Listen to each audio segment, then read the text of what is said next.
Les acteurs du logement social cherchent à produire et à financer davantage de logements abordables. Type d'opération, modalité de financement, rôle de l'État, rôle des collectivités, les modèles diffèrent. Quels sont les plus efficaces et quelles sont les pistes pour l'avenir ?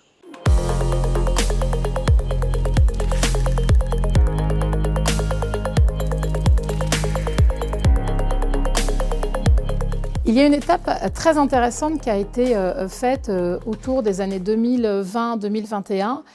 C'est que l'Union européenne s'est intéressée aux effets néfastes de la spéculation immobilière et notamment de combien cette spéculation elle avait entraîné des difficultés à se loger pour l'ensemble des citoyens européens.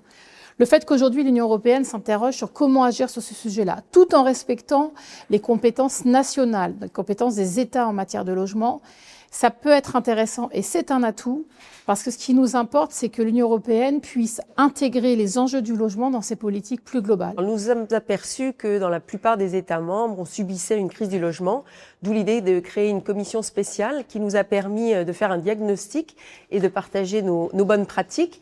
Parallèlement, la Commission européenne a annoncé un plan pour le logement abordable.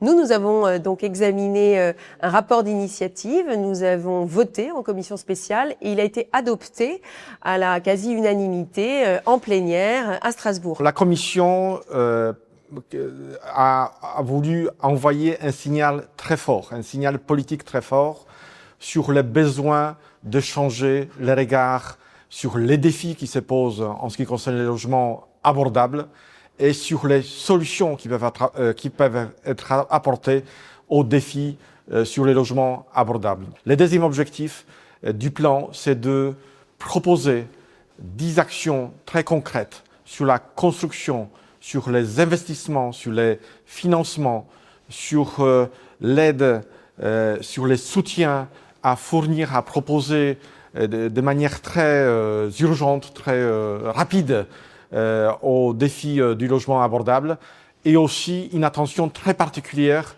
aux personnes les plus vulnérables. Il faut évidemment travailler sur la question du financement. On a à faire un mur d'investissement pour construire, pour rénover. Nous avons également à travailler sans doute sur la régulation de ce qu'on appelle les locations de courte durée touristiques qui frappent la plupart, notamment des capitales européennes. Et puis nous allons devoir évidemment travailler au développement du logement social, du logement abordable, en faisant en sorte de respecter évidemment les États membres, puisque chaque État membre est compétent en la matière, également les autorités régionales. C'est tout ça que nous allons travailler ensemble dans les mois et les années qui viennent.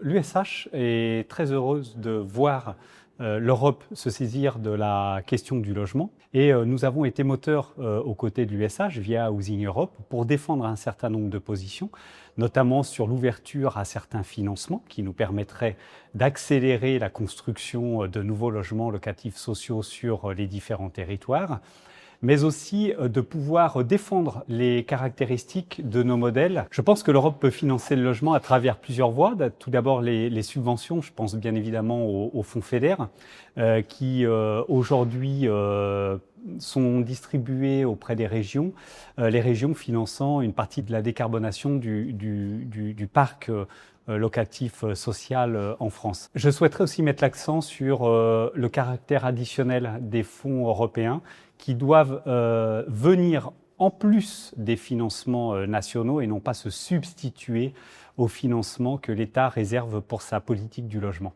Les aides européennes, qu'elles soient sous la forme de subventions ou sous la forme de prêts aidés, permettent de diminuer en fait les coûts des opérations et donc permettent d'équilibrer les opérations sur des niveaux de loyer plus bas. C'est en cela que l'Union européenne peut aider en fait le secteur social à remplir ses objectifs.